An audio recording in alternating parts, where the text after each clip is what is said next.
Hello, Blackprint listeners. I got a special show for you guys today. I want to thank you for tuning into episode 12. Today, we have two very powerful people in the community, living examples of what we should be trying to do, what we should be aspiring to become to make our community better. Today, we have Kendra, Quinn-Ward of Z Luxury Nails, and also my guy, Ashon, Chewy, Avent of Main Event Sports and Apparel. Guy I've known for about 30 years. So I'm going to bring them on. They have a lot to say. Brother Chew, how are you today? Yeah, I'm good. How you feeling? I'm good, sir. Can you hear me clearly? Yeah, I can hear you good. All right, let me bring in dear sister. How you doing, I'm Queen? well. How are you? I am well. I am well.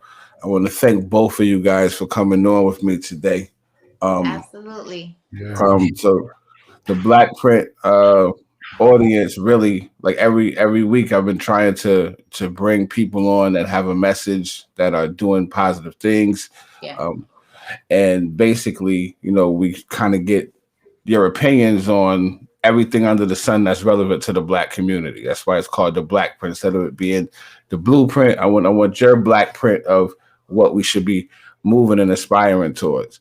So the way I like to open up really is to have you guys explain basically what it is that you're doing right now. What area of expertise or area that you're working in. So let me start with you, Queen Kendra. Can you tell us what it is that you do, and basically who you are? Absolutely. Well, first, I would like to say thank you for having me. It is an honor to be here. So, One thank you. hundred percent. I Yeah, appreciate you being here. thank you. So, I am the owner of Z Luxury Brand. We are a health, wellness, and beauty brand. We have a brick and mortar that is located in West Hartford, Connecticut, where we provide natural nail care services and where we retail all of our health, wellness, and beauty products. We've been in business now for 8 years. We will actually be celebrating our 8 year anniversary in a few days.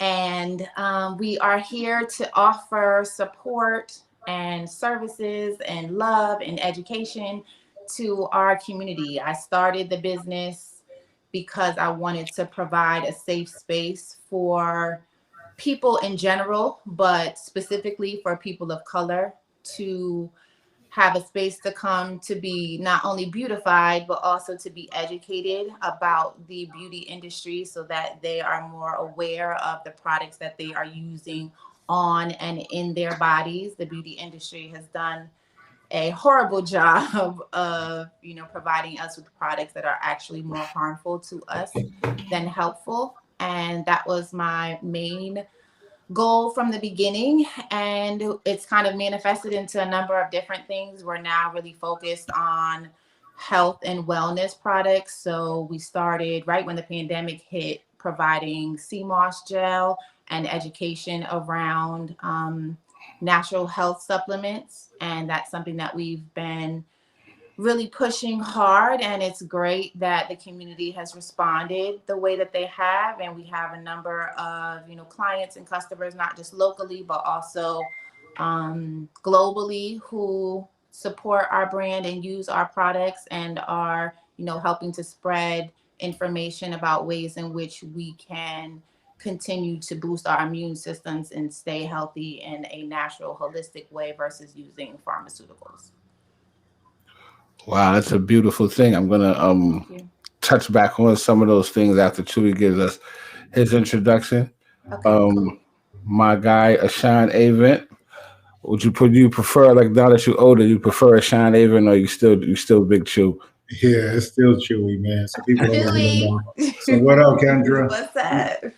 Yeah, some people don't even know my real name, so it's okay. It's That's a like fact. That's a fact. I be telling people about my guy, and I be saying Ashon. They be like Ashon. I'm like Chewy. Oh, okay. You know what I mean? So, it's just so one of what those is it? I things. mean, Chewy, you're a jack of all trades. You've been had your hand in so many different things over the years. Kind of like, what is it that you have settled into? What are you doing right now?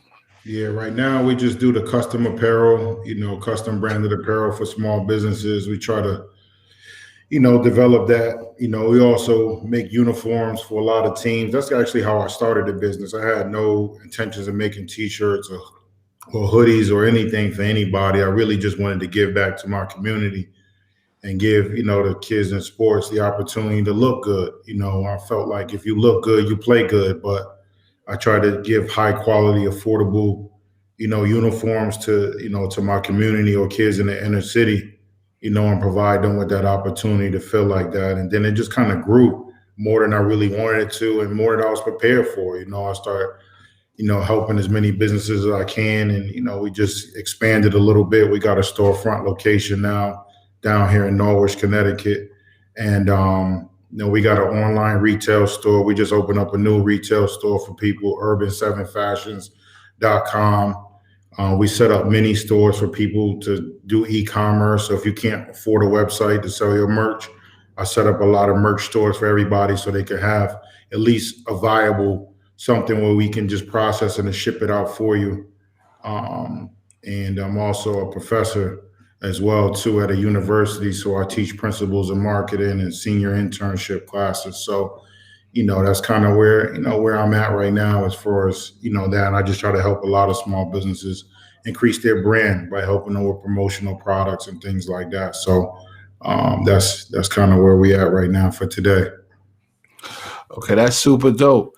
Now the connection that I feel that you two have is health being at the forefront, because if I'm not mistaken, Chu, you were recently a personal what's the word I'm looking for?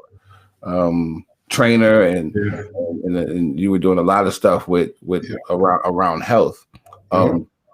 I'm posing this question to both of you guys. Do you feel like the Black community, specifically the Black community, has a need for like a awakening in health? We'll start with you, Chewy, and then we go to Kendra. Yeah. I still got the personal training business actually. I don't even think about that. It's just part of my lifestyle, I guess. So yeah, I still got clients that I service, people with diabetes and obesity. I think that's kind of our problem in our community is that we don't know our numbers, right? You don't know your A1C numbers, you don't know your blood pressure numbers, you don't know a lot of those things that are vital. I almost died actually, believe it or not. That's how I had to end up change. For those who don't know the story, I went to the dentist to get my wisdom tooth removed, and my blood pressure was so high. If they would have gave me the anesthesia, I would have had a stroke or heart attack right inside the chair. So Mm. uh, that's when I had met with Coach Calvin, and he got me on a strict regimen to get healthy. Other than that, I probably was on a path of destruction myself. I was a ticking time bomb. My blood pressure was 220 over 130. She said I could have had a stroke at any point in time. So with that, I realized that health is not something that's prevalent in a lot of our households. We don't even talk about it, and it's not until something happens that we try to be more reactive as opposed to being proactive with our health, and it's a cultural thing from the way we eat, from grandmas teaching us how to cook, passing down the tradition of macaroni and cheese and those things, and that's Sunday dinner really. But the reality is that sometimes too much of that is just not it's not good for us. I mean, people know that, but we don't really advise to it. But at the same time, I don't think that we have a lot of Black health professionals that educate us about us, like our bone density, our makeup, and our body genetics is way different than a lot of other cultures. So with that, the BMI, your body mass index will be totally different, than someone else who's Caucasian or Asian or, different things like that, which we don't really know that. So, we don't really get the proper care or information that we need for us culturally. I think it affects our communities a lot, and not enough information goes into knowing how they would say is you live to eat, not eat to live, if I said it correctly. So I think there should be more preventative programs to help us out along the way with our health and wellness. Okay, and Kendra, like what I know that health is very, very important to you. You obviously, put time and energy into maintaining your health. I my personally myself, I bought, I buy my sea moss from you, and the butt naked candles and all of that. Your everything that I've ever gotten from you is so high quality and A1. Like that's Thank the you. reason why I continue to support you, and I put people on. I tell people, you want to go mess with Kendra because everything she does is high quality.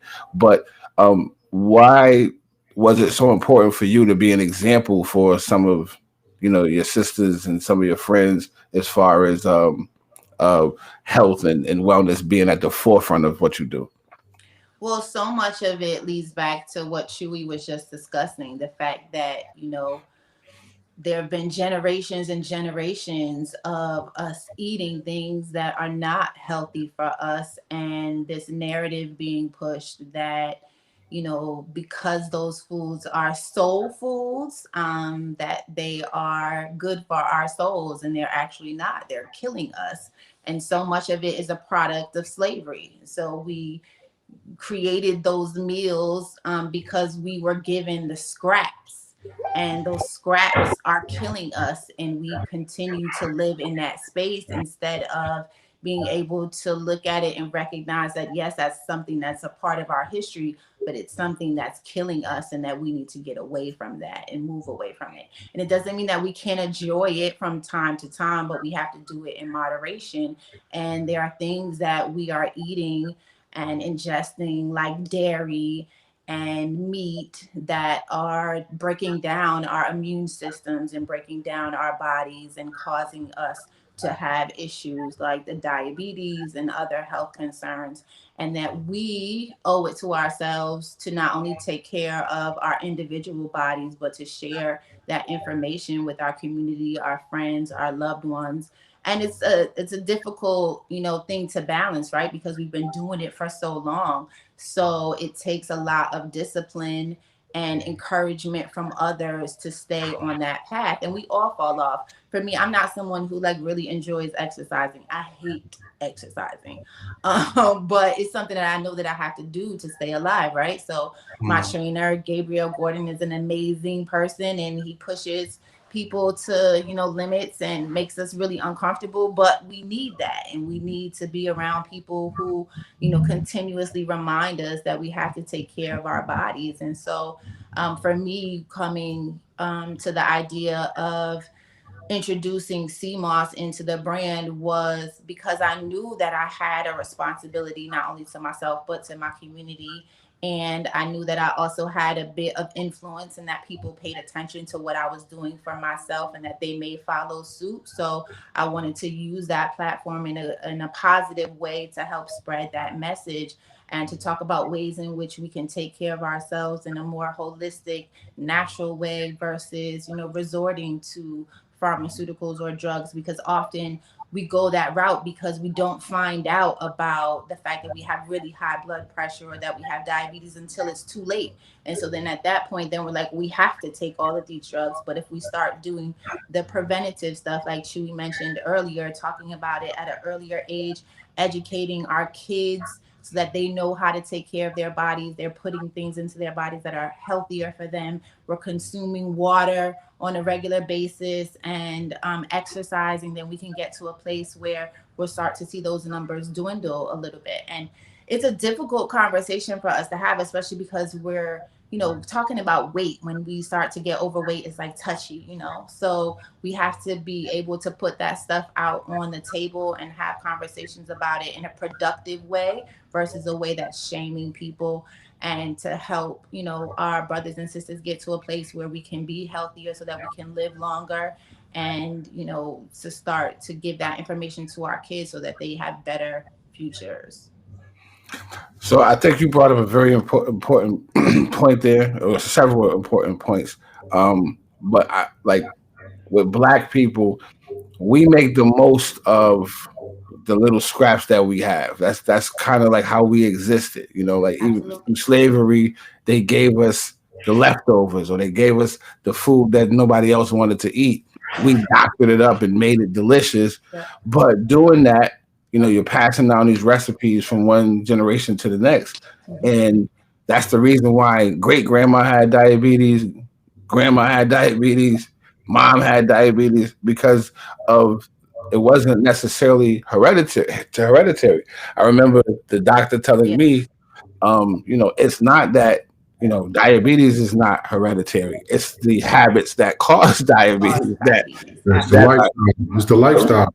The lifestyle that's hereditary. And the other thing that you said that I wanted to bring up, which I feel like is a very touchy subject, is I think that there's a point in which you can't be concerned with the way you're presenting information. Like this is a very real story. It was an over 40 league, over 30 league at the Y that we were playing in a few years back. And like, my feet, I just wasn't working right. I don't know how to explain it, but like, things that I normally could do playing basketball, my body wasn't responding.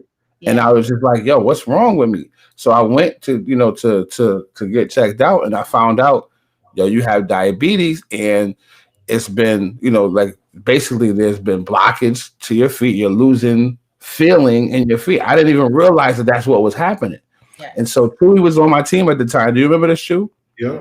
And Chewy has known me my whole life. And he basically was like, yo, listen, bro, I'm not even going to lie to you. If you don't change your lifestyle, you're going to die.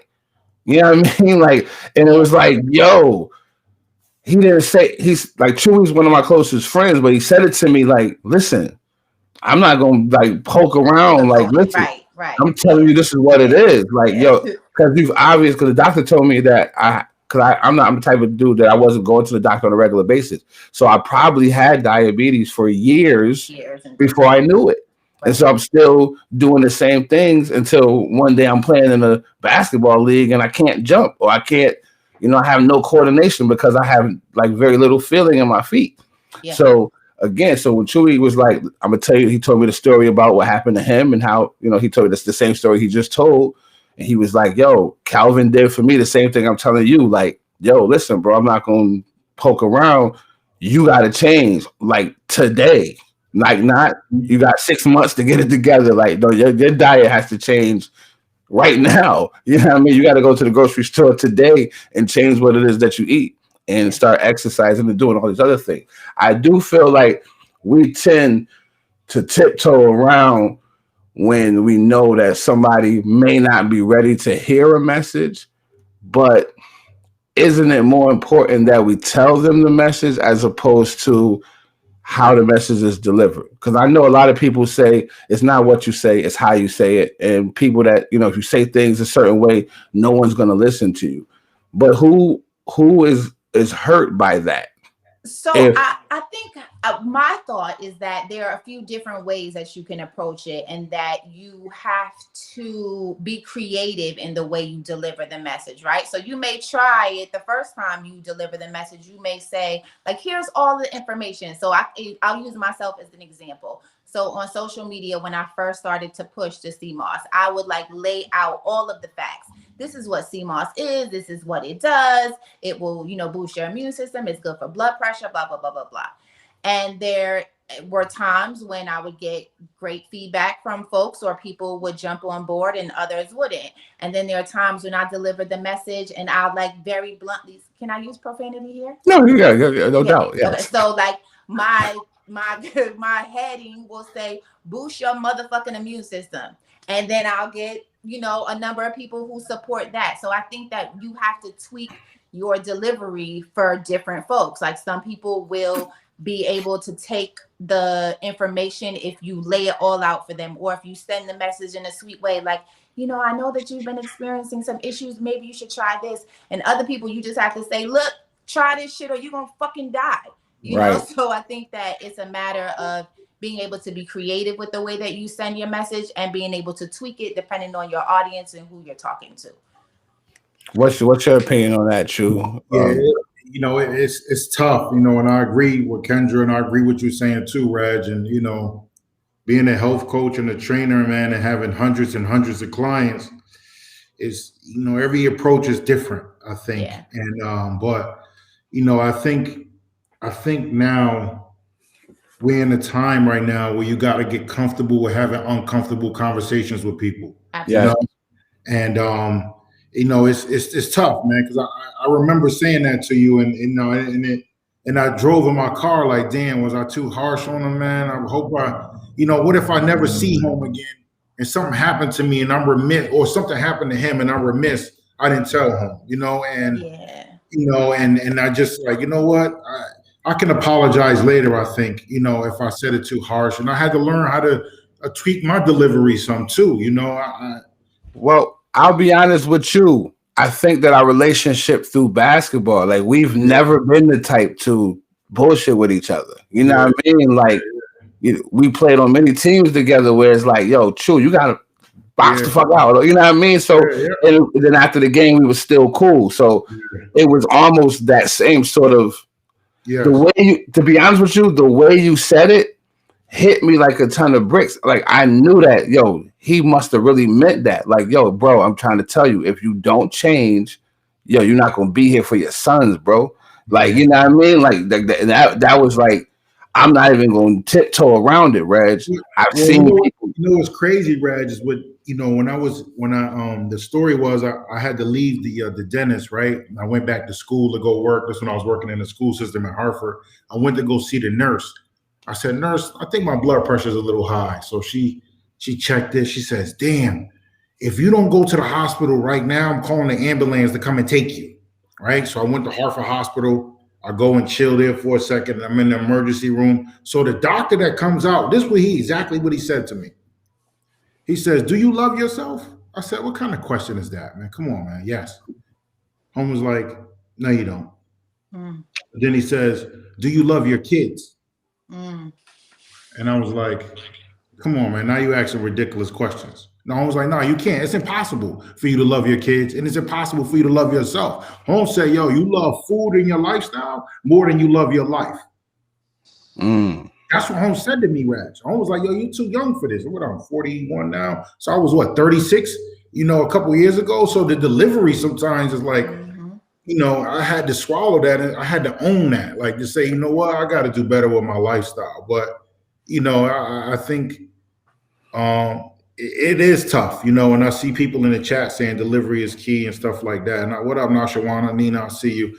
But, it is tough. But when that doctor said that to me, and he didn't know me from a can of paint, he wasn't my regular doctor. He was just in the ER at the time. I had to own that and say, you know what, you're right, bro. I'm not loving myself the way I need to. And that's another thing, is just health is just more than just physical, it's just because that could be vanity, after a while. Absolutely. Yeah. You still can be in shape and still be broken mentally, physically, emotionally, spiritually, you know what I mean? So I'm sure we'll get into that a little bit later, but health is a lot more than just, what you put into your body. I mean, it is what you think and it is what you eat. I mean, that's Absolutely. Very true. But, now we're talking about, different types of health now that we got to experience as well too. Health. Yeah, absolutely. Are you kidding me? That's part of it though, right? Because if you don't really love yourself and you don't have self-love, then you can't really see yourself physically being a different shape because you don't really care really. You're just like, that's just me. My mama big, my father big boned it. You know what I mean? It's just kind of hereditary. It's what you see, and that's what you become really, because it's a natural one. It's no knock against anybody. I had to learn myself. My mother wasn't, she taught me along the way. I would see her get up and exercise at 5 a.m. in the morning doing Taibo. And I'm like, no, you need to sit down somewhere. But then I realized, you know what? She's trying to stay healthy. And my mother went from a size 22 or 24 to a size 7, right? Because she wanted to be healthy. So she was my partner all along when I was on my journey physically, to become in a better place, and so I've seen her, and we talked about health and we still eat healthy. She went vegan, but I just think it's hard in our area, in our state, in our region to be vegan. I know it's kind of going on a little side note, but, I think it's hard too to be vegan. But one of the things is we have like what they call food deserts in our communities where we can't give healthy vegetables and fresh vegetables and things like that contribute to a lot of these things. Some of us don't have access. And the reality, it's more cheaper to go to Wendy's to get a 4 for $5 in the biggie bag than it is to get bok choy, Brussels sprouts, asparagus, Right. and other vegetables. But isn't that by design? Huh? Isn't like you got to understand that there's an architect behind all of this. So again, I'm not a conspiracy. Well, I am a conspiracy theorist, Yeah. but I'm saying, but this is all by design, bro. Like they're trying to eliminate a group of people by undereducating them and denying them access to things that will provide them a better lifestyle. So again, if you live in a certain area code, it's not as hard to get fresh vegetables. Those area codes are the ones that have people who are doing very well financially and don't look like us. Mm-hmm. But in our communities, you gotta jump through a hoop of fire to get some fresh vegetables. Well, part of it is our ecosystem in our communities, though. Like, we don't have a lot of business owners that own grocery stores. Usually the people that own those particular places, they're foreign, right? Mhm. They're Asian, Indian, those type of individuals that own those particular stores. So we don't even own that, grocery stores in our area, because you got places like Walmart and Super Walmart and Super Target that carry vegetables like that. So they put the small guys out of business. So it's kind of hard, it's a bigger ecosystem when it comes to that, but I do agree to a certain extent about, the food deserts are done by design and, medication and the whole healthcare system. It's a big deal. I got some vegan food. What up, Keith? And so with that, it's tough. It is tough. It's a touchy subject, but I totally agree with you saying. So but to go back to my earlier point, if let's say again, you guys have the information and you're utilizing the information to increase your lifestyle and be healthier. But if you're talking to someone who isn't healthy, right? But they don't like what you're saying, or they don't like your delivery, so they choose to ignore you. Aren't they hurting themselves? Because I think in our communities, a lot of times we are the type to say, you know what, if he's not talking to me a certain way, or if I don't like what she's saying, I'm gonna ignore it. Or how many true, you worked in the school system. Kendra, I don't know if you've ever worked with children, but this generation of children will be like, I don't like him, I'm not going to his class, or I'm not listening to him. I don't like the teacher, so I'm not listening to what they got to say. That hurts the individual, not the person that's trying to teach you has the information. The person that's trying to put you on, they already have the information. So for you to say, I don't like the fact that Chewy was raising his voice when he was telling me I got to get in the gym, so I'm not going to the gym. You're not hurting Chewy. You're killing yourself by saying, I don't like the way the information was presented. Me, myself, I don't care if it's a Ku Klux Klan member. If they have information that I feel can help me, I'm going to take it. Well, I ain't going that far, but what I will say is that I think that happens, with young people and with adults. It happens all the time. I know that there are people who may not like me for whatever reason, so they don't listen to whatever it is, the message that I'm sharing, even though the information may be very valid, right? So, but if you're standing in your purpose, you're working in your purpose, then you know that the information that you're sharing with people, I'm not sharing this information just to get one person to come along on the journey. I'm sharing the information to try to get everybody to come along on the journey. Everybody's not going to come, right? So it's just like with Harriet Tubman. She was out there trying to free the slaves, and some people didn't even realize they were slaves. So they didn't want to join this journey to the north. They didn't want to escape what they were inflicted with. They didn't want to escape those chains. That's a perfect person to bring up. I wanted to ask you this particularly, Kendra. I'm sorry for interrupting you, but with Harriet Tubman, with her message, she knew that certain people, if she left them, it jeopardized the whole thing. So this is obviously we weren't there back then, but just based on the messages that I've heard about Harriet Tubman, if she was trying to liberate or free you, if you did not want to come, she would not leave you behind.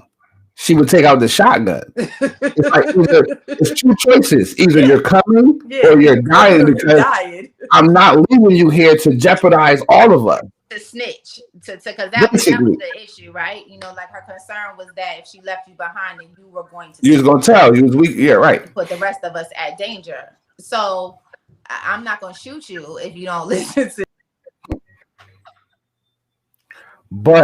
But isn't some, like you just said, isn't something so important? Like you say, you're trying to liberate your community. You're trying to liberate your whole group of friends. At what point is it like, yo, this is so important to me that I'm not going to leave you like this? Do you ever come across those type of customers or those type of friends where it's like, I don't care like how much you're going to like be upset, but I'm not going to leave you like this? Kendra, we can't hear you. I'm a little technical different. I'll talk while you do that. Okay. Yeah, I mean, it's hard, man, because you don't want to leave anybody behind, man. You don't want to, you never want to see your loved ones, fall short when you know you can help them, man. And like I said earlier,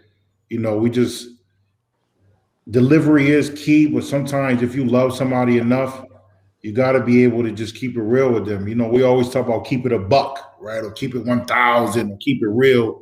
And sometimes you just got to deliver the harsh message, man. And you never know, like, how they'll take it later on in life. And sometimes you can't worry about how they take it. Sometimes you just got to deliver it, and just let it go. I think, we try to tiptoe it around it sometimes, and the message gets lost or it gets watered down, and it never gets to the point where we need to share that. So it's definitely difficult. You do have to do it with some diplomacy and some tact, but I think you gotta share the message, and I just try to do it, each time I come in contact with a person, and let my lifestyle, lead by example. You know what I mean? And share.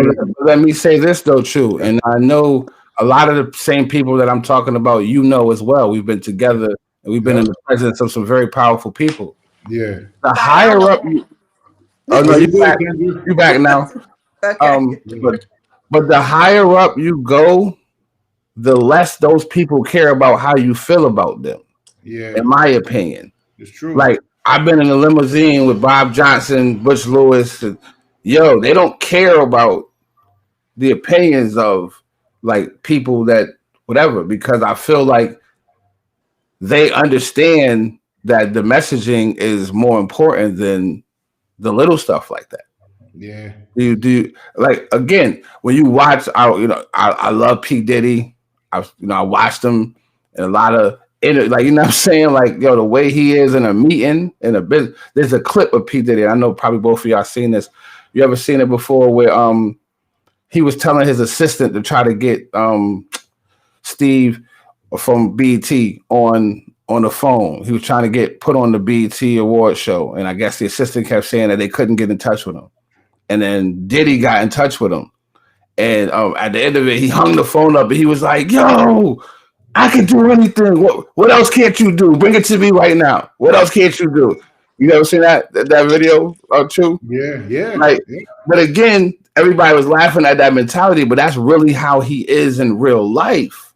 Like, he's that aggressive and animated as far as trying to get to what he needs to get to.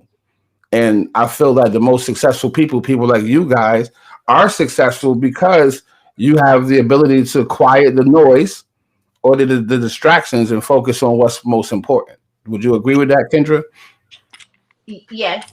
But I do think that we also have to be mindful for myself anyway. I have to be mindful. Sorry, my thing is like moving all around. I have to be mindful about the way that I deliver the message, because I think that oftentimes what happens is that when you reach a certain level, some of it I think is arrogance, and some of it I think is like, I could do this, I can do, why you can't do it? And everybody doesn't come with the same skill set. Everybody doesn't come with the same level of confidence. And everybody's name doesn't ring the same, right? So, I may be able to pick up the phone and make a phone call and I can get it done right away, but my name may ring a few more bells than somebody else. And so then I can't then be like, well, why you couldn't do it? because they may not have the confidence, they may not have the skill set, they may not have the resources. And so I think that it's important to be able to always humble yourself and speak from a place of compassion, even if you're being direct. I'm an Aries, so I'm very direct and very blunt with the messages that I give to people. But at the same time, I do it with compassion and I do it with empathy. I don't come from a place of arrogance or thinking that I'm better than somebody, because people can feel that. And oftentimes when you come from that space, then you turn people off immediately. And then they're like, yeah, I'm not messing with that, because you're coming from a place of making me feel like you think you're better than me, or that you have more than I have. And I think that it's important for us to be confident in what we say and speak firm, but also come from a place of compassion and empathy. Very great points. You want to add on to that too? Yeah, I mean, everyone, Kendra, you touched it. Everyone's skill set is different, right? Everyone has a different approach, but at the same time, I can understand where he's coming from. Sometimes it's just the willpower, right? To want to try, you know what I mean? Like sometimes we give up before, you ever seen that meme where the dude is digging, right? And right when he about to give up, the gold is on the other side sometimes. And I think sometimes our mind, after we try so many times and fail, you kind of just like, I'm done, I'm good. I tried already, right? Yeah. So Diddy is saying, you know what? You got to try just a little bit harder. You know what I mean? So I agree with everything, Kendra is saying, but there's a different perspective that she didn't talk about either. That is very important, is that the way men deliver and the way women deliver are totally different things, right? And I think too, some of it has to do with, who you are as a person, some of your features, some of the way you speak, the way you talk, right? And your background and your educational level, those all play into a part on how the message come from. We could respect that message from Diddy because he's in a different tax bracket than everybody, right? But, if Kanye does that, it's not the same thing, right? Or if hey, Kanye in a different tax bracket now too, buddy. Well, before then, he was the producer, you know what I mean? But not everybody can have that conversation or talk like that. But at the same time, some of it is willpower and mindset along with skill level. There's a few different things, that do go along with it. But sometimes women don't have that luxury to come at anybody like that. But hold on.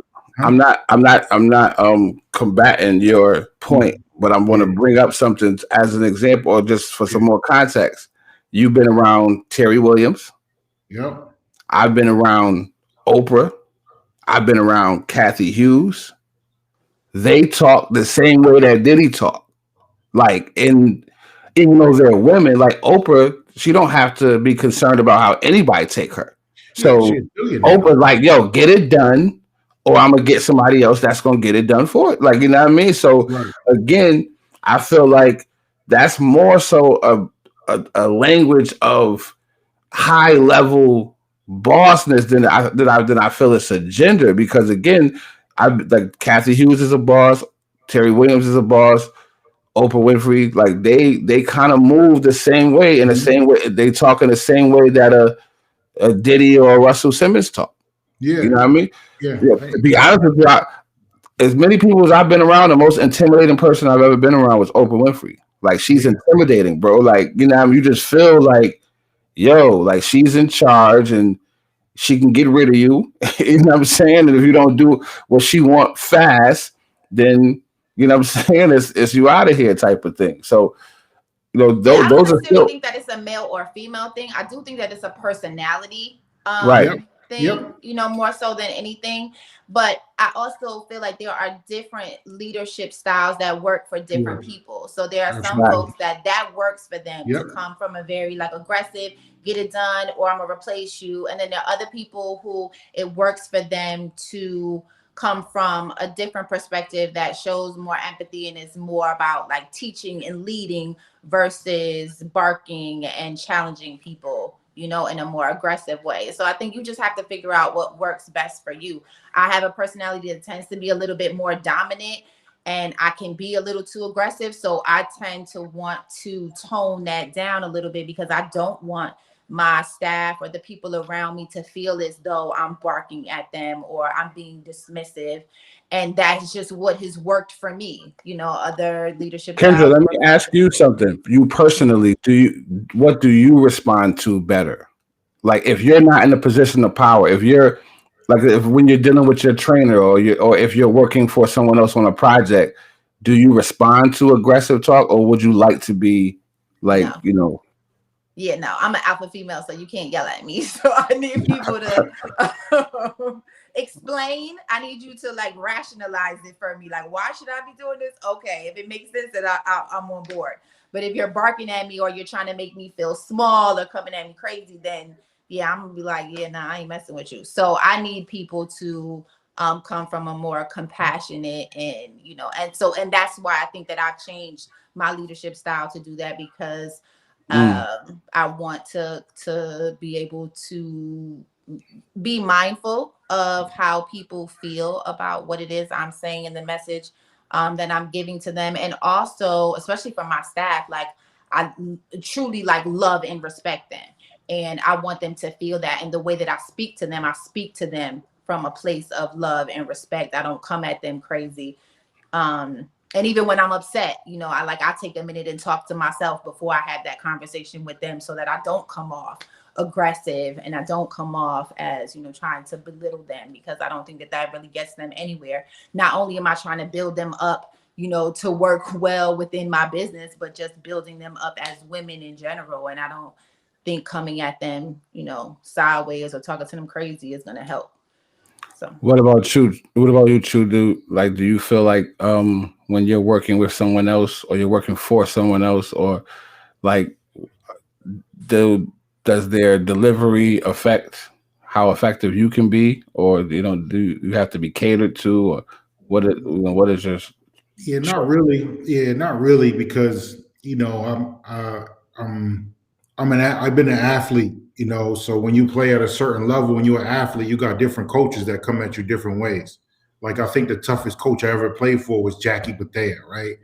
Or and she would yell at you, and it's just it is whatever, and you kind of get used to that, so like it doesn't bother me as much, I'm not. I got more tougher skin, and I'm not saying no one else doesn't, but I understand the different leadership and coaching styles because I study leadership and I study coaching and things like that. So it doesn't affect me. However, condescending or belittling, maybe not so much, depending on the level of project that we're working on. I do take mental notes and I do try to come back and rehash the conversation and say, hey, listen, we got it accomplished, but there may be a different way that we can make sure we motivate people, because there's two ways to motivate people sometimes. You either put a pit bull in front of them, or you put, a pit bull behind them, or you put a golden nugget in front of them. And as a leader, you have to figure out which way works best for certain people. Some people require a little bit of both, a little bit of bark, not a lot of bite, but then a little bit of incentive and a little bit of push, right? So those are the things that, as a leader, you have to understand that. And for me, it doesn't matter really. At the end of the day, it's all about results. Did we get it done or we didn't, right? And sometimes we're in the heat of the battle, sometimes, and not the battle, but sometimes we're in the heat of things, and sometimes personalities can conflict. But as long as we could come back and resolve and cool heads prevail, and say, hey, I apologize for this, I apologize for that, and mean that, then we can continue to move on, then I think that works best. One of the conversations that I always have to have with kids that are trying to go to the college level, or parents, is I think it's a culture shock, and Chewy, you've been through this before. Mm-hmm. When a parent hears the way that college coaches talk to their kids, mm-hmm. like they go through a shock. So if you think your high school coach is aggressive, then you go to a UConn game and you listen to Jim Calhoun and how he talks to the kids. It's a whole different level. Now, do you think that we should allow, because I know people whose philosophy is to say we should allow our kids to be like yelled at and people to be hard on them, because that's shaping their work ethic and shaping their personality?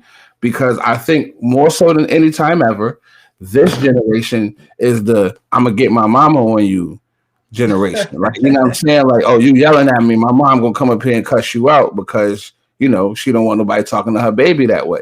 And I do think that gives boys especially, it gives them like a handicap where they're not used to people really getting on them. And no matter what you do in the world, at some point you're going to have to take discipline from somebody over you and just basically deal with it and like just get the project done. You know, Diddy had to deal with Andre Harrell before he got his own situation. Like at some point you're gonna have to deal with working for somebody who may be tough. Do you think that we handicap our children by you know, bailing them out or being the whole, well, I'm gonna come up there and I'm gonna cuss the teacher out because she, you know, she told you the truth? Absolutely. If I could speak on that for a moment, my mother was an educator. She was a math teacher at Prince Tech for 30 years. And she speaks about the fact that when she was a teacher, the parents would actually, when she would call and say, you know, your son or your daughter is acting up in class, the parent would like give her the green light. Say whatever you need to say, do whatever you need to do to get him in line. You know, they will be on her side 100%. Things have shifted now as to, you know, where kids feel entitled because they have parents who want to baby them through everything. And, you know, they're on their side no matter what the teacher or the coach is wrong. I think there's a way, though, that you speak to children, adults, whatever. If you're, you know, you could be upset and you could be yelling or, you know, coming from an aggressive standpoint. That's not at the same time belittling someone, you know? So I think that we also have to be careful about that. There is some toxic behavior that is there when somebody is screaming and yelling and coming at people super aggressive and saying things that they don't need to say versus somebody yelling, saying like, yo, you need to get your shit together. That's a completely different conversation.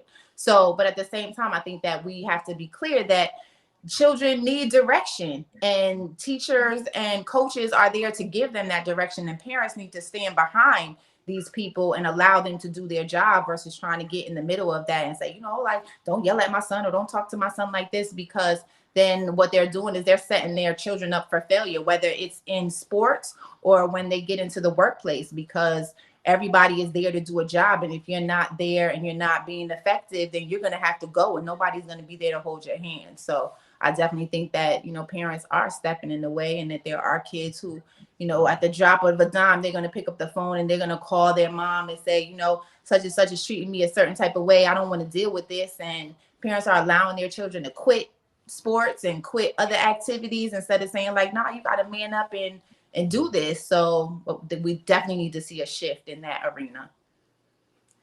Yeah, you know, working as an educator, you know, is well, it kind of goes back to the topic that you talked about earlier. Not everyone can take constructive criticism. Right? They fall apart, you know, they get very defensive and they just turn into real, like, it turns into conscientious stupidity. Like you make a conscious effort to be stupid, you know, because you're taking criticism. So now you become defensive. So you're like, you ain't got to listen to home. You know, he ain't right, you know, and you become, you know, that's a conscious effort that you made. So when your parent acts like that, it's going to trickle down to your kid, because then your kid feels like you can't say anything to me because can't nobody say nothing to my mother. So my mother's always going to be right, you know, so I'm right. And if I'm wrong, my mother still won't think I'm right. So that's going to make it double the worse, you know, and that's what I mean by conscientious stupidity. So you're agreeing when you know your son is wrong, you're still trying to defend them. You know, that's a problem. Right. And that's a mindset. And that's something that's really difficult to break. So when you get a tough coach or a hard supervisor, the kids now, they just quit. I'm not interested anymore. Or they just leave or they shift. So like Kendra said, you set them up for failure because now they don't know how to deal with conflict. They don't know how to deal with constructive feedback or criticism. So now it's a life from hopping here to here to here to here to here to here. And it becomes a pattern in life. It happens through school, happens through their jobs, happens through these relationships. You know, it happens in a lot of different places because they can't really stand up or fight for themselves or articulate to say, hey, listen, you're right. I was wrong. And a lot of people have a tough time admitting that they're wrong. You know, or that, you know what, I'm sorry, I made a mistake, or you know what, I was out of line. We become so defensive and so attackful, and we try to do this term that we call gaslighting, right? Where you try to totally switch the whole entire conversation back on the other person as if they were wrong for you coming at them for telling them that they were wrong. Yes. So that's a whole different conversation, Reg, but that's what people do, and that's what children are taught at a young age. You deflect, you deny, you deflect, you deny until you can't get any further. Then all of a sudden you give in. But by then, the damage is done, the relationship is done, and you might have lost out all your resources. So let's take the last 10, 15 minutes of this interview and talk about some people or some current topics that I want to get your honest opinion on. First and foremost, Kamala Harris and I don't want to say and Joe Biden, but specifically Kamala Harris, because like she recently came out and said that the country wasn't racist when asked. What's your opinion on Kamala Harris? I'll start with you, Chewy, then I'll go to you, Kendra. Just overall, like what the job that she's doing. Should she be in that position? Is she a good representation of us, or just in general, Kamala Harris? Kamala Harris, I mean, she definitely deserves to be there. There's no bones about it. I think that she tried to appease everybody by using that terminology to say America isn't racist. It depends on what perspective you're looking from. Or her lens that she has, she might not feel like that. She was on the other side of the lens where she persecuted people, and she was abiding by the law. You broke the law. This is the result of that. So from her lens where she's from, she might not see that America might be racist. She might say that there's some systematic racism somewhere, but the president said it was systematic racism. But then you say it's not. America's not racist. So at some point, there's a disconnect between the two lenses. Right? Or someone's just using jargon that they might not really be totally familiar with. So I don't think that, she is a wrong person for the situation. I think she might have misspoke, and I think that she might want to clarify those statements. However, I don't agree to say that America isn't racist, especially for somebody like me, with my skin tone and attributes as an individual. I could be fearful for certain things in my life, and I'm terrified to get pulled over by the police now, to be honest with you. So I can't say that it's not racist. But I do believe that she has an important part, to play. And I don't know if she's doing a good job or not. It's only been 100 days, really. So I don't think that we've effectively had enough sample size to see if she represents us well or not. She's at the table. She got her heels on. So it remains to be seen what she's doing right now. Okay, Queen Kendra. So I think she was absolutely the right person for the job, and she's doing what she's supposed to be doing. She's a politician. She's pandering to the people who put her in office. Those people are people who ride that, fine line, who don't, who want to be politically correct. I've never been a fan of hers. I studied her history in terms of what she did.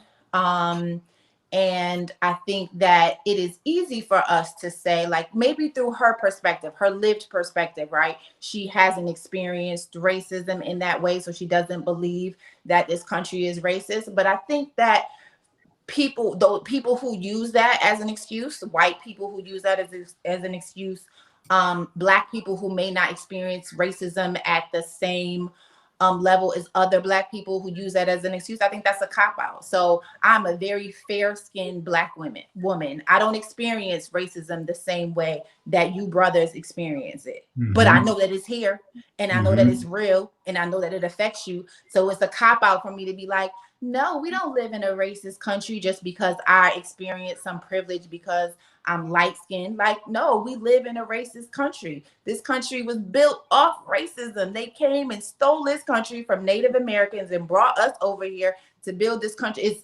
The foundation of this country is racism. That's just how it started. And so we know that it is our reality. And I think that I've gotten to a place now where I won't put that much energy and attention into believing that people who are politicians are going to speak for us, because we've been shown time and time again that they won't.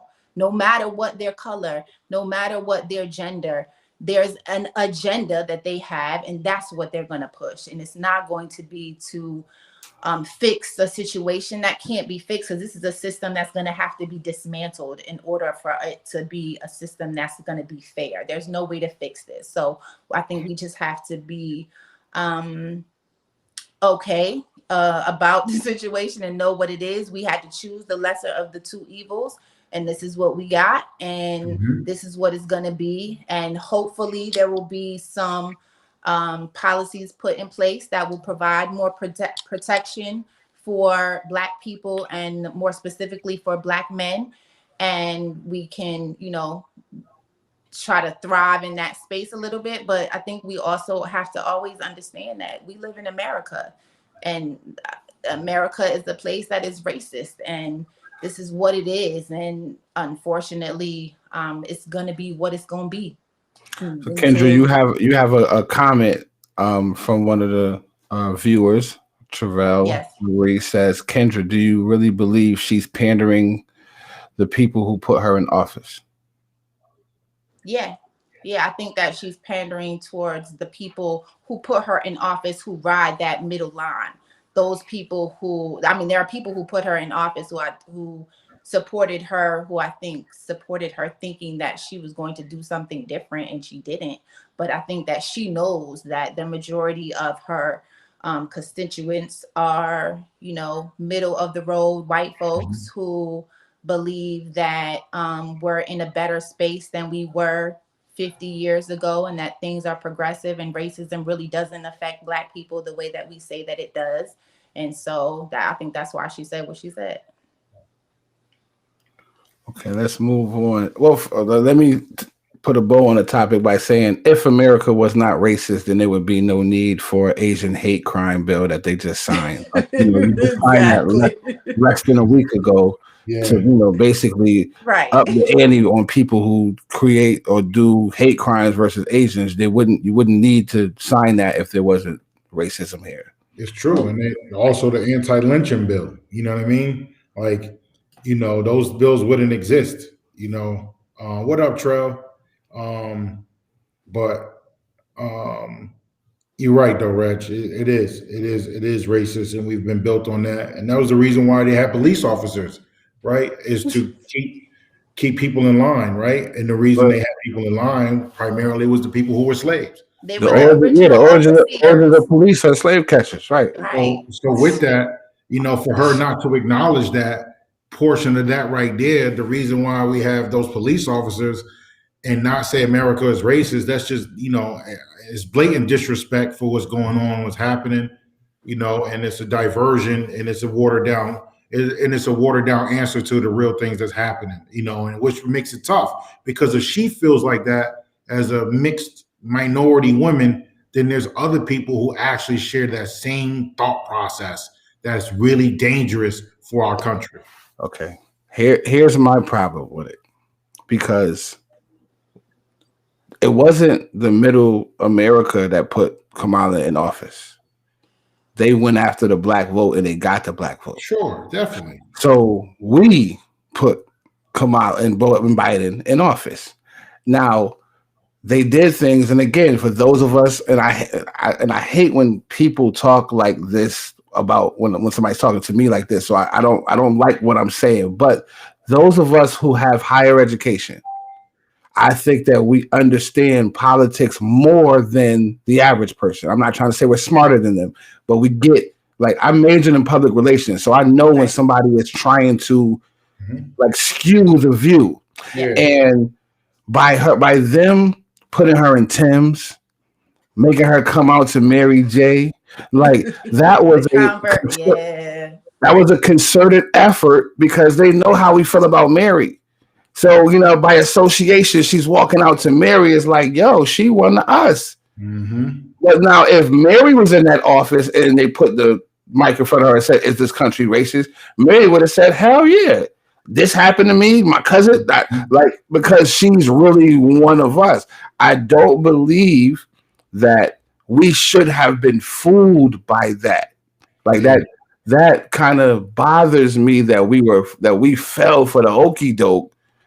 And when people brought it up, they were viewed as like, yo, you just hating on the black woman. And nah, she's not what she's presenting herself to be, and they're trying to make us fall for it.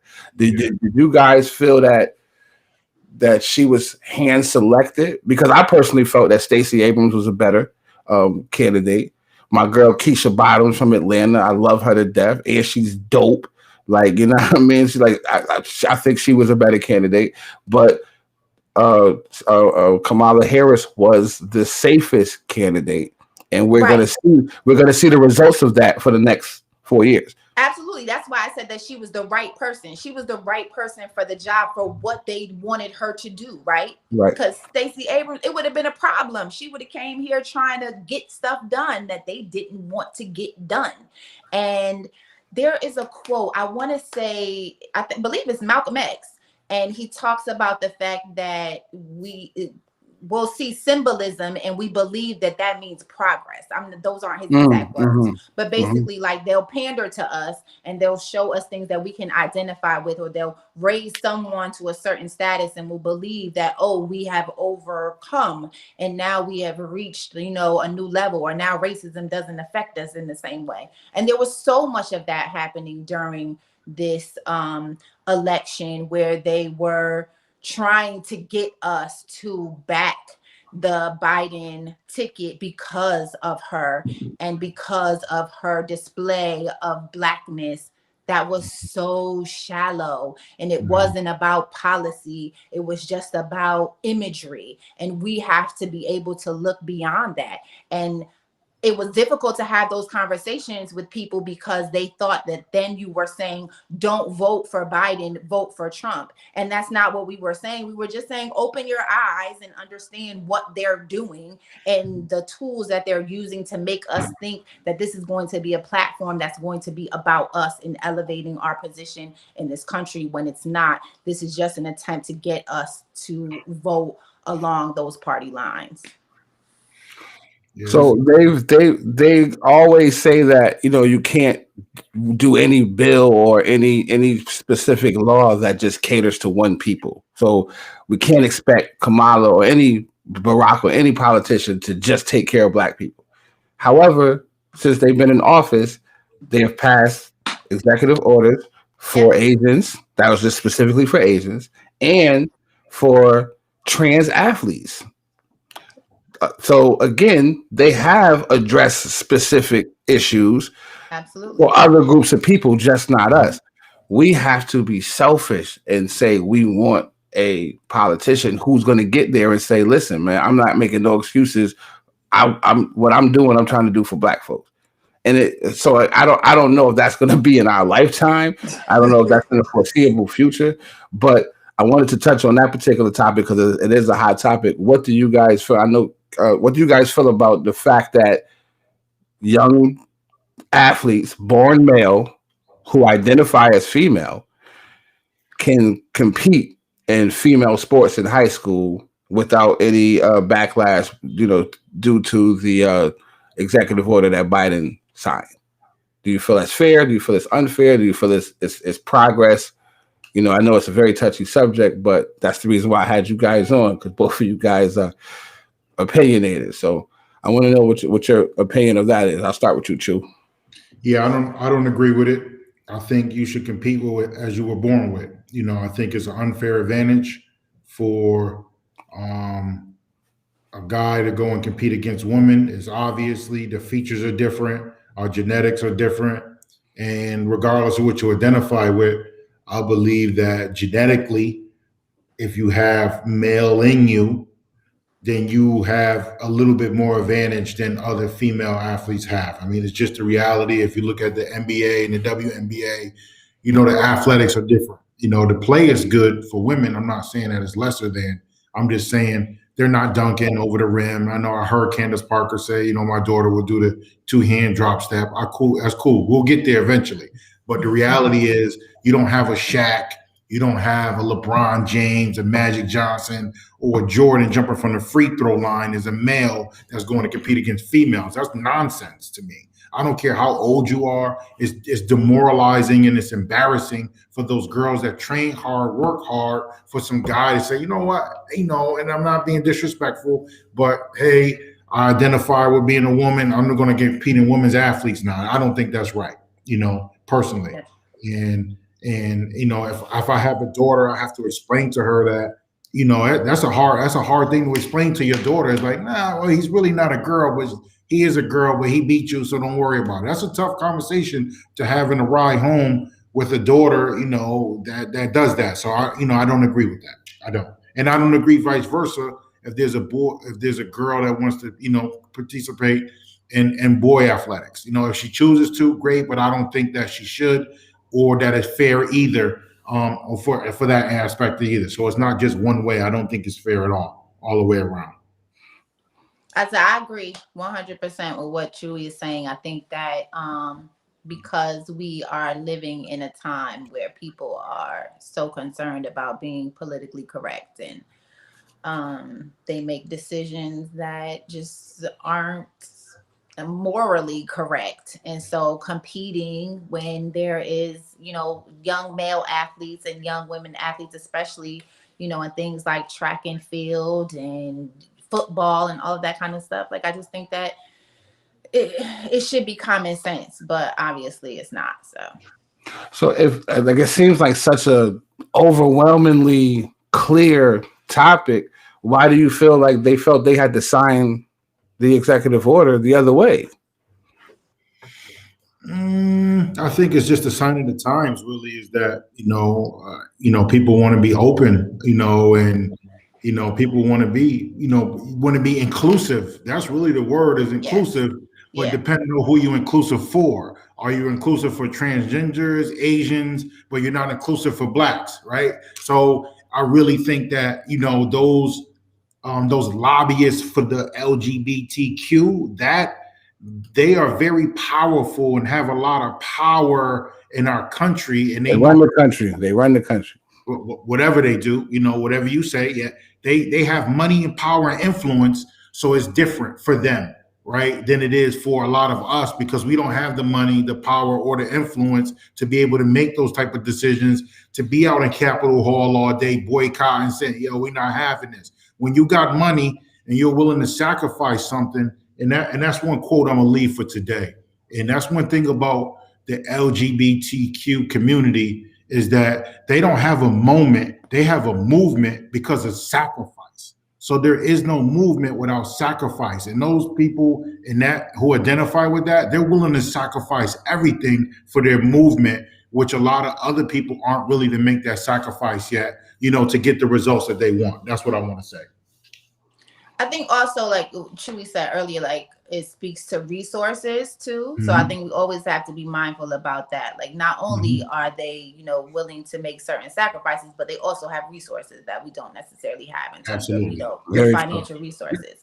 And I think that you can be a supporter of the LGBTQ community and also disagree with certain things. And I think that that's where things start to get murky, and people feel like, well, if you support that community, then how could you say that this is wrong? So you can be fluid in terms of things that you support, and the fact that you may disagree on certain, items that are brought to the table. So I think that with that, Kendra, you're right. And I'm sorry to interrupt you, but I just want to say, like, they will try to cancel everything about you if you don't agree, right? Remember what happened to Kevin Hart when he made the funny jokes and comparisons? They went way back and they tried to cancel him for that, and he refused to apologize. So with that influence and those resources are major things that they have that will try to cancel everything. So sorry. And to your point, Chu, at that time, Kevin Hart was the undeniable king of comedy. Yes. He's almost disappeared since then, bro. Like, you know what I'm saying? Like, I mean, he's still around, obviously, but not to the impact that he was when that statement was made. Yeah. Okay, last topic before we wrap it up. Lizzo has sparked a lot of hashing in people because while some people say that her body positivity movement is affecting self image of a lot of young girls, there are other people that saying like she's over the top with it. She's too much in your face and she's taking it too far. So I wanted to touch on the topic lastly because it was a topic that was a hot topic on the brown table. Is Lizzo taking it too far, or is her movement really geared or on the right path, and does she have a positive statement in what she's trying to accomplish? I'll start with you, Queen Kendra, this time, and then we'll go to you too. So I think that it's important for us to look at Lizzo as a human being. I think we often, because she has like celebrity and popularity, we see her like as this brand. So we're like, is she going too far? Is she taking this whole movement too far? And I think I've been following her for maybe like a year now on social media. And what I've seen in a number of her posts is her speaking about the fact that she struggled herself for a long time with her image of herself and her getting to a place of being body positive while on a journey to being a healthier person, eating healthy, working out, on this real mission to lose weight, and to get healthy in her mind, emotionally, spiritually, all of that. So because I have that context, I don't see it as her being over the top. I've watched her over the year and I see it as her getting to a place of being happier with herself, and trying to encourage other women to be able to stand in their beauty, especially women of color, because we are often looking at a beauty standard that is a white size 2 long blonde hair, woman, and something that is not us and very unrealistic for us. And for us to be able to see a Black woman proudly saying, this is who I am, and loving myself despite what society says is beautiful. I am beautiful. So I'm not offended when I see her in her nakedness. I'm not offended when I see her twerking. I feel like she is getting to a place of loving herself and trying to encourage other women to do the same thing. And I don't subscribe to this idea of, being classist or elitist, or you can only be sexy if you look this way, or you can only be respectable if you do this. I don't believe in those respectability politics. I think that if you are ratchet and you being sexy and you twerking and that's what you want to do what you want to do.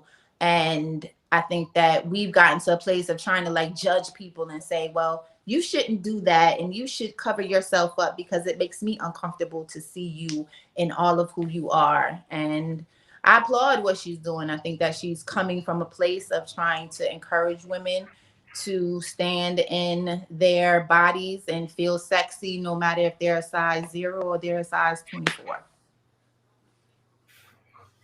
True.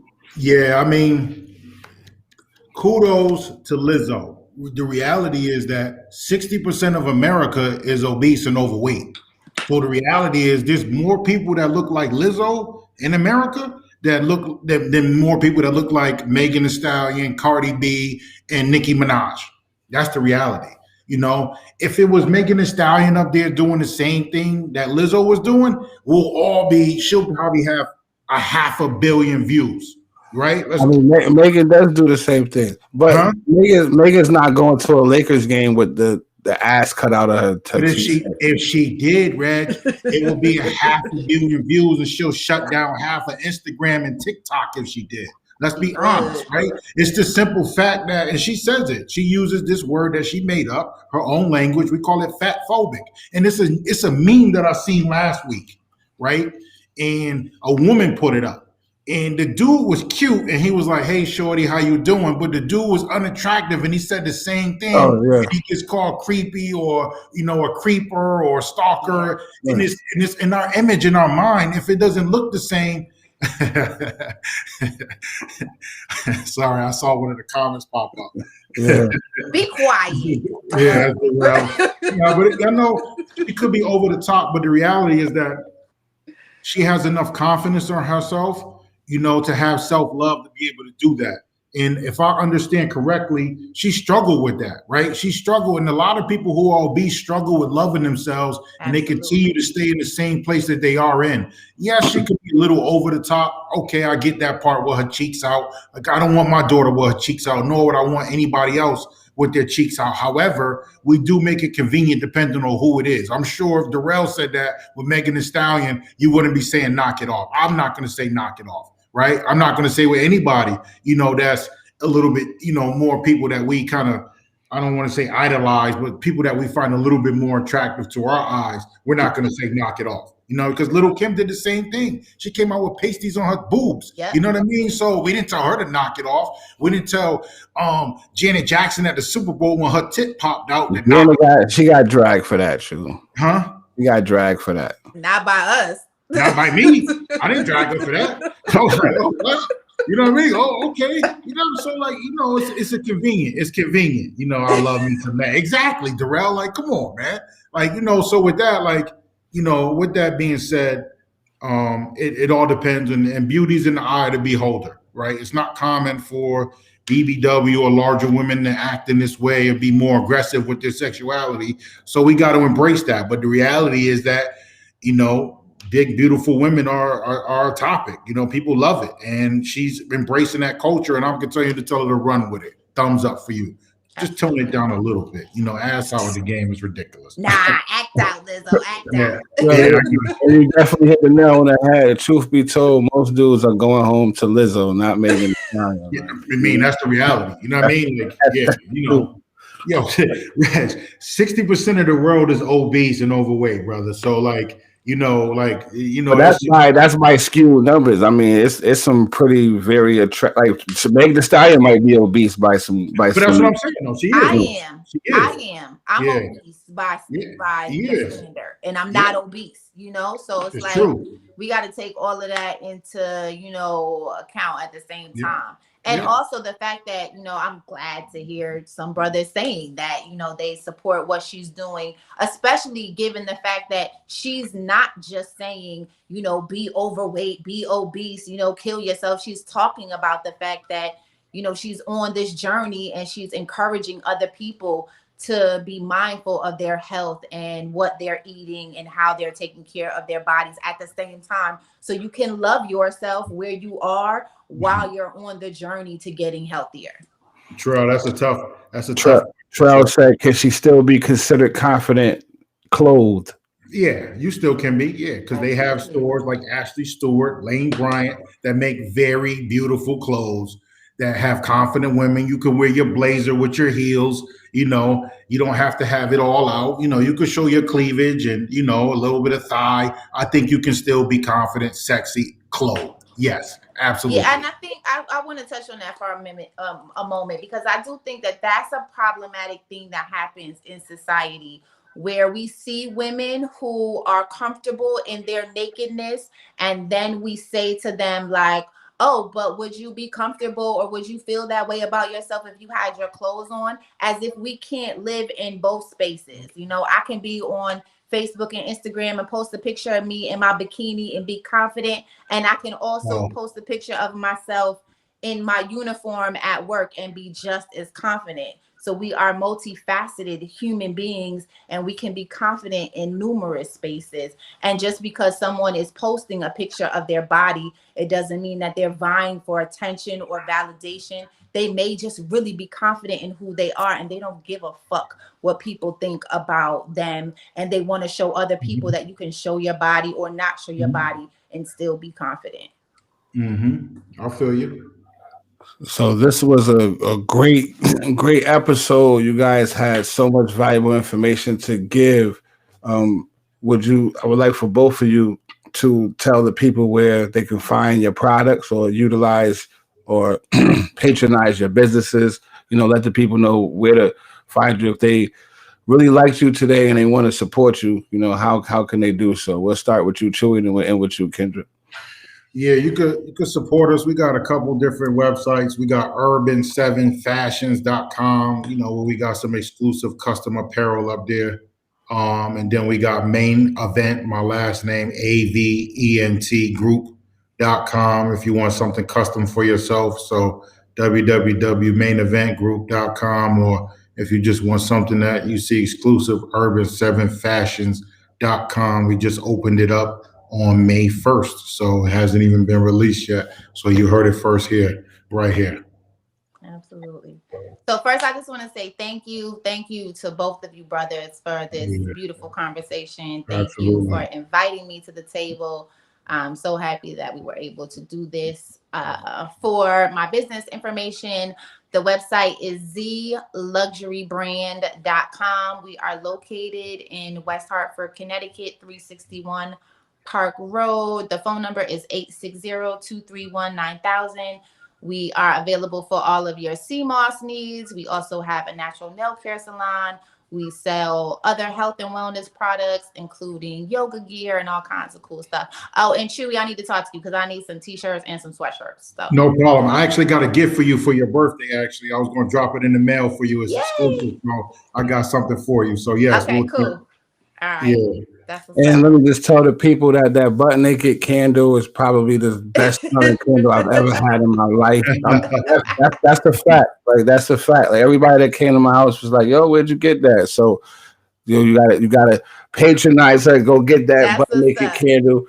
Yeah, and they just sold out for Mother's Day, so I'll have more in stock in about a week. Oh wow, okay, yeah, they fly off the shelves. And then your cinnamon sea moss, like I said, because I deal with diabetes, has done me wonders, and I'm going to continue to use it. It's been helping me. So awesome. Thank you. And tell my friend Kristen that I said hello. That's my friend from way back. And also. Both of you guys, you're making so many positive moves in the community. People look at you guys, small business owners and people who are from the area who look like the kids in the area. It's so important that you guys continue to be visible. I'm rooting for both of you guys. We're trying to create an online community of our own utopia of Black dopeness. All right. Sure. Thank you guys for coming to the Blackprint. Thank you guys for watching episode 12. God bless everybody. Good night. Peace. Thank you. Peace. Peace.